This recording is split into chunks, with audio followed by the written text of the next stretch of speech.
10 ans que Romain attendait une connexion Internet digne de ce nom. Il a finalement sauté le pas et installé une antenne Starlink. C'est le jour et la nuit, comparé à ce que j'avais avant avec une ligne Internet classique. Une ligne Internet classique très capricieuse, voire sans débit du tout. Maintenant, son antenne dernier cri passe par les satellites. Il faut juste les trouver au moment de l'installation pour bien la placer. En fait, il faut balayer le ciel, il faut manger tous les points verts, là, hop, et ça vous dit si c'est OK. Histoire de ne pas la mettre n'importe où. Ah ouais, d'accord. Cette petite commune enneigée de Haute-Loire est en zone blanche. Pas d'internet et un réseau téléphonique très faible. Maintenant, Romain est connecté à l'un des 7000 satellites de la société SpaceX, détenue par Elon Musk. Cela lui coûte 40 € par mois, plus l'achat du matériel, 350 €. Un investissement qui lui était indispensable. Tout ce qui est administratif, au niveau des impôts, des cartes grises, des comptes bancaires, etc., quoi. Ne pas avoir de connexion Internet, c'est handicapant. Encore plus quand on est un professionnel du tourisme. Le gérant de cette résidence hôtelière ne pouvait pas encaisser ses clients. Le terminal pour les cartes bleues ne fonctionnait même pas. Le samedi après-midi, lorsque vous avez tous les gens qui arrivent dans la station, les restaurateurs, enfin tout le monde essaye de passer sur les lignes classiques avec des TPE, avec des téléphones, et il n'y a pas de raison. Il a depuis installé la connexion satellite et les 70 clients de sa résidence peuvent s'y brancher. Mais à quelle vitesse? On est à 100 mégabits par seconde.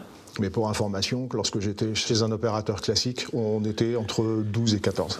C'est mieux qu'un opérateur classique, cela suffit pour regarder des vidéos en ligne par exemple. Mais c'est 5 fois moins rapide que la fibre, inexistante ici. Aucune installation n'est prévue dans cette commune de haute montagne, difficile d'accès. Elle est souvent sous la neige. Il a d'ailleurs fallu penser à un détail. L'avantage de ce système d'antenne, c'est qu'il y a une résistance chauffante à l'intérieur qui est paramétrée. Et dès que la température extérieure baisse de trop, le système se met en marche automatiquement. Ce qui fait que la neige ne reste pas dessus. Il a une offre professionnelle, la plus chère du marché. Cela lui coûte quand même 1 800 € par mois. Mais il n'a pas le choix. S'il veut que la résidence conserve ses 4 étoiles, il faut obligatoirement une connexion Wi-Fi. En milieu rural, à la montagne, ces antennes satellitaires fonctionnent aussi dans la plus vaste des zones blanches, le Grand Bleu.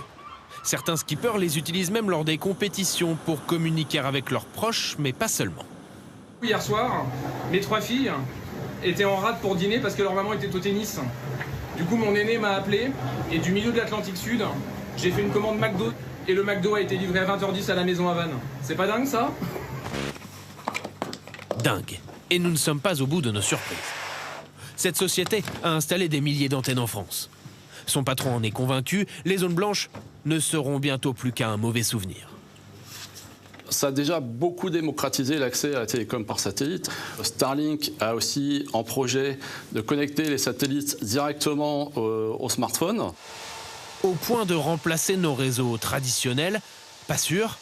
La majorité des Français a déjà accès à Internet. On a 2% du territoire qui n'est pas couvert. Donc on a un taux de pénétration de Starlink qui de toute façon sera très faible et on n'aura pas un Starlink qui va remplacer les opérateurs locaux qui ont des dizaines de milliers d'antennes en France, à peu près 70 000 de mémoire. L'agence spatiale européenne s'est elle aussi lancée dans la course. Avec un peu de retard cependant, les premiers satellites ne devraient pas être opérationnels avant 2031.